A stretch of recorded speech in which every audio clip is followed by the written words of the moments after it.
So you registered as Paige Duggins-Clay, Chief Legal Analyst for IDRA, testifying on behalf of the Intercultural Development Research Association, and you'll be testifying against the bill. Is that correct? That's correct, sir. All right, thank you.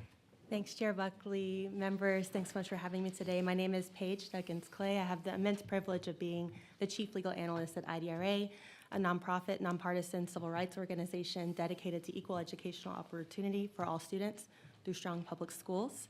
I'm also here today as a parent of 4 kiddos in Texas public schools, a daughter of a public school educator who was Teacher of the Year in 2021, and the just generations of public school educators in my family.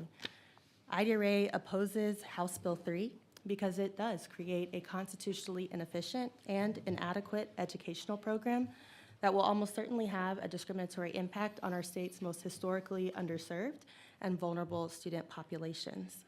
I had the privilege of clerking on the Texas Supreme Court, and so I'm bringing that perspective with me today because I learned a lot while I was there about the importance and primacy of really looking at the intent and the text of a statute or the constitutional language at issue.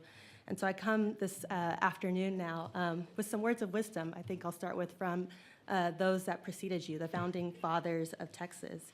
Since our state's founding, access to quality public education has been of primary importance.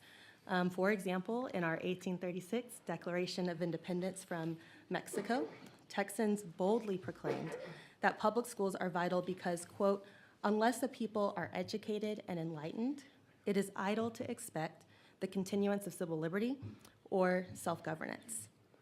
Acting on this principle, in our 1875 Constitutional Convention, we established an education committee to talk about how the state was going to invest our public dollars to establish a system of education. And I think it's important for you all to know that on the table at that time was a debate about whether to invest money in a system of private schools, public funding for private schools, which sort of was the prevailing pattern of the day, or to create a more holistic, public, open system for our state. I just want to share some of the comments of the chair of that education committee from the Constitutional Convention of 1875, and he said, I boldly assert that is for the general welfare of all, rich and poor, male and female, that means of a common school education should, if possible, be placed within the reach of every child. Now, there was a lot of debate and back and forth about, again, which one of these systems the state should adopt. And one leader really emerged, Delegate Henry Klein, who was the member of the committee who actually proposed the term efficient, which really is a cornerstone of our state constitutional mandate to fund public education. And he looked around at his peers and he said, look, I see that so many of us are funding the transportation, the travel, the tuition, all of the expenses that go to private education that we can afford, looking at his peers in the legislature.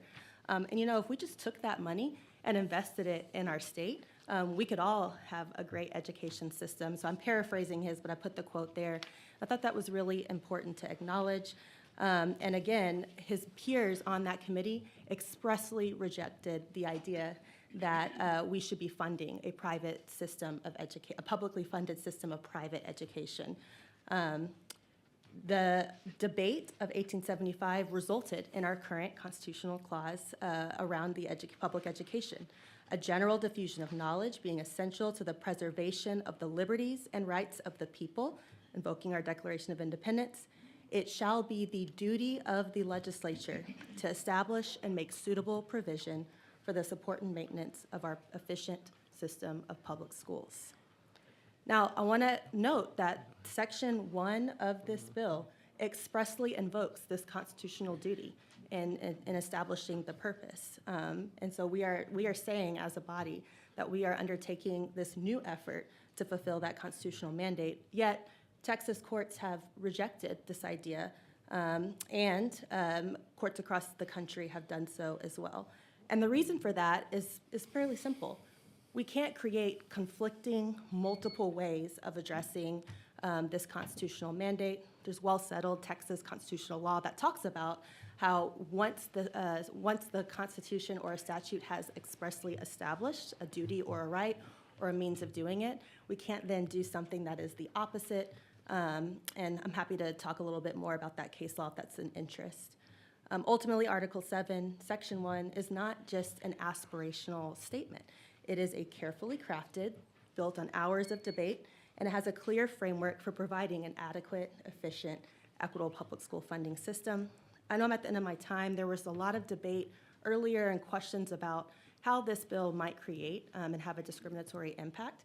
I'm happy to unpack that a little bit further, but I just will point the members of this committee to the Texas Bill of Rights, which does contain a provision that clearly says that the state cannot fund discrimination on the basis of race, creed, color, or sex. And so I want to make sure that you all are aware of that mandate. Okay. Thank you all very much. I'm happy to answer questions. All right. Thank you very much for your testimony. Members, are there questions for these witnesses? Chairman Dutton. Thank you. We have a compulsory school age that applies to, I guess it goes all the way to 18 now. Should we give parents the right to decide whether their kids go to school at all? If I'm understanding the question correctly, Chairman, are you querying whether we should repeal sort of the compulsory education mandate for our state? Well, that's in part, but I guess what I'm saying is that I keep hearing this outrage about parents making all the decisions for their children. And I'm wondering, one of the things we do as legislators is we've mandated compulsory school attendance. I actually And really suppose a appreciate. parent decide, I don't want my kid to go to school at all. I actually really appreciate that you asked this question. I'm kind of a nerd, and I spent a lot of time reading the debates in the Constitutional Convention of 1875. And one of the topics that came up was the fact that at the time, some parents weren't sending their kids to school at all because they weren't wanting them working, on the family farm or in the family business, right? And it was brought up that, in fact, the better investment for our state and the needs of our state to be competitive from an economic, to develop civics and morals and all the things that we need to be good, productive citizens, was that a compulsory education clause was required. And so that was part of the vision for the school funding and the school mandate. And so, no, I do not think it would be good policy to repeal that, and that should not be a choice. But you'll recall there were some people against compulsory school education. Indeed. And the vote, I forget what the vote was, but that means there were some people who obviously didn't want to do that. They wanted to, not that they didn't want their kids to go to school, they just didn't want the state telling them and forcing them, the children, to have to go to school. And so I just wondered, how far do we go with that?